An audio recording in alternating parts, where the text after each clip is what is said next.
ನಾಡಗೌಡರ ಬಗ್ಗೆ ತಾವ್ಯಾರು ಏನು ಹೇಳುವಂತ ಅವಶ್ಯಕತೆ ನನಗಿಲ್ಲ. ಬಹುಶಃ ಹಿಂದೆ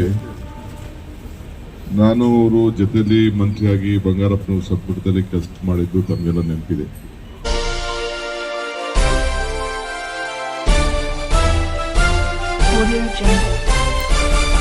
ಸುದ್ದಿಗಾಗಿ ಸಿದ್ದು ನ್ಯೂಸ್. ಸುದ್ದಿಗಾಗಿ ಸಿದ್ದು ನ್ಯೂಸ್ಗೆ ಸ್ವಾಗತ. ನಾನು ಮುನೀರ್ ಅವಟಗೇರಿ.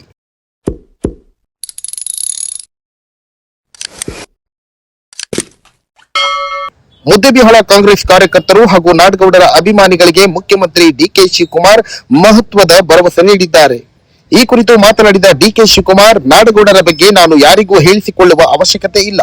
ನಾನು ಮತ್ತು ನಾಡಗೌಡರು ಬಂಗಾರಪ್ಪ ಅವರ ಸಚಿವ ಸಂಪುಟದಲ್ಲಿ ಒಟ್ಟಿಗೆ ಸಚಿವರಾಗಿ ಕೆಲಸ ಮಾಡಿದ್ದೇವೆ. ಅವರ ಸೌಮ್ಯ ಸ್ವಭಾವ, ನಡತೆ ಹಾಗೂ ಪಕ್ಷದ ಮೇಲಿನ ನಿಷ್ಠೆ ನನಗೆ ಸಂಪೂರ್ಣವಾಗಿ ಗೊತ್ತಿದೆ ಎಂದು ಹೇಳಿದರು.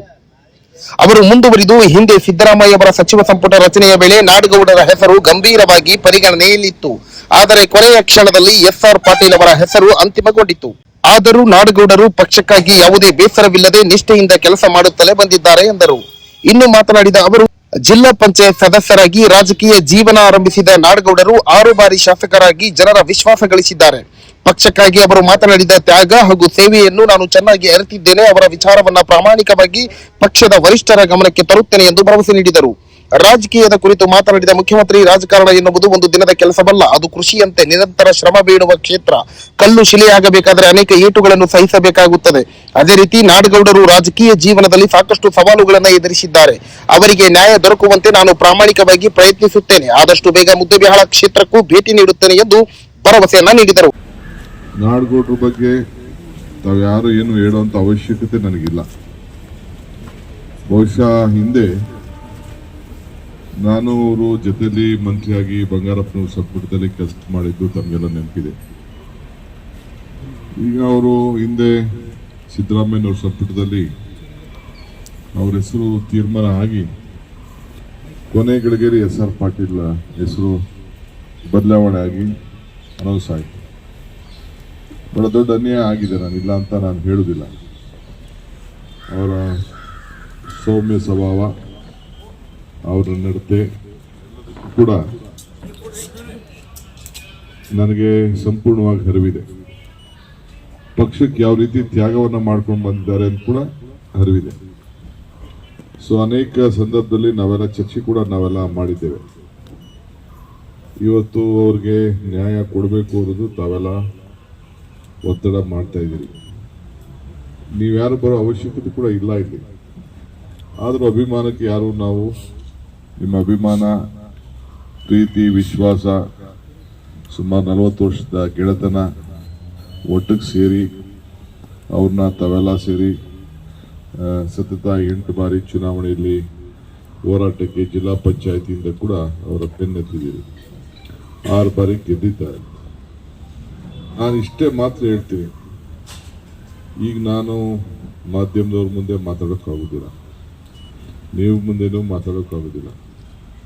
ನಾನು ಪ್ರಾಮಾಣಿಕವಾಗಿ ನನ್ನ ಕೈಯಲ್ಲಿ ಏನು ಅವ್ರಿಗೆ ಅವರ ವಿಚಾರದಲ್ಲಿ ನಾನು ಮಂಡಿಸ್ಬೇಕು, ಅವ್ರ ವಿಚಾರದಲ್ಲಿ ಏನು ನಮ್ಮ ವರಿಷ್ಠರಿಗೆ ತಿಳಿಸ್ಬೇಕು, ಆ ಕೆಲಸ ಪ್ರಾಮಾಣಿಕವಾಗಿ ನಾನು ಮಾಡ್ತೀನಿ ಅನ್ನೋ ಮಾತನ್ನು ಈ ಸಂದರ್ಭದಲ್ಲಿ. ಅದರಿಂದ ನಿಮಗೆ ಕೂಡ ನನಗೆ ಅರಿವಿದೆ, ನನ್ನ ಮೇಲೆ ಏನು ವಿಶ್ವಾಸ ಇಟ್ಟಿದ್ದೀರಿ ಕೂಡ ನನಗೆ ಅರಿವಿದೆ. ನಾಡಗೌಡರು ಏನು ವಿಶ್ವಾಸ ಇಟ್ಟಿದ್ದಾರೆ ಕೂಡ ಅರಿವಿದೆ ನನಗೆ. ಅದರಿಂದ ಜಾಸ್ತಿ ಏನು ಮಾತಾಡೋದು ಬೇಡ. ಸೊ ನಾವು ಅವರು ಇಬ್ಬರು ಗೆಳೆತನದಲ್ಲಿ ಮೊದಲಿಂದ ಕೂಡ ಆತ್ಮೀಯತೆಯಿಂದ ರಾಜಕಾರಣ ಮಾಡ್ಕೊಂಡು ಬಂದಿದ್ದೀವಿ. ಯಾವ ಕೂಡ ಪಕ್ಷದ ನಿಷ್ಠೆಗೆ ಮೊದಲು ಕೂಡ ಉಳಿಸ್ಕೊಂಡು ಕೂಡ ಬಂದಿದ್ದೀವಿ. ಸೊ ಇವತ್ತು ನಮ್ಮ ಸರ್ಕಾರ ಕೂಡ ತರಲಿಕ್ಕೆ ಎಲ್ಲ ಸೇರಿ ದುಡಿದಿದ್ದಾರೆ. ನೀವೆಲ್ಲ ಸೇರಿ ದುಡಿದಕ್ಕೆ ನಮ್ಮ ಸರ್ಕಾರ ಬಂದಿತ್ತು. ಬರೀ ನಾನು ಒಬ್ಬನಿಂದ, ನಾಡಗೌಡರು ಒಬ್ಬನಿಂದ ಅಲ್ಲ.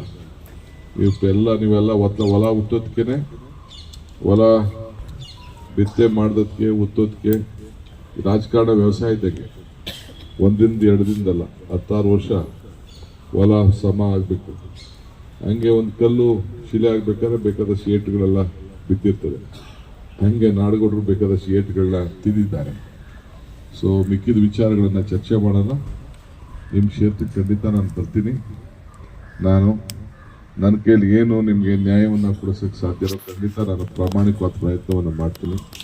ಈ ಸಂದರ್ಭದಲ್ಲಿ ಮುದ್ದೇಬಿಹಾಳ ಕ್ಷೇತ್ರದ ಕಾಂಗ್ರೆಸ್ ಮುಖಂಡರು ಹಾಗೂ ನಾಡಗೌಡರ ಅಭಿಮಾನಿಗಳು ಕೆಪಿಸಿಸಿ ಅಧ್ಯಕ್ಷ ಬಿಕೆ ಹರಿಪ್ರಸಾದ್, ಮಾಜಿ ಮುಖ್ಯಮಂತ್ರಿ ಸಿದ್ದರಾಮಯ್ಯ ಹಾಗೂ ಮುಖ್ಯಮಂತ್ರಿ ಡಿಕೆ ಶಿವಕುಮಾರ್ ಅವರನ್ನು ಭೇಟಿ ಮಾಡಿ ನಾಡಗೌಡರಿಗೆ ಸಚಿವ ಸ್ಥಾನ ನೀಡುವಂತೆ ಮನವಿಯನ್ನ ಮಾಡಿಕೊಂಡರು. ಜಾಹೀರಾತುಗಳಿಗಾಗಿ ಸಂಪರ್ಕಿಸಿ.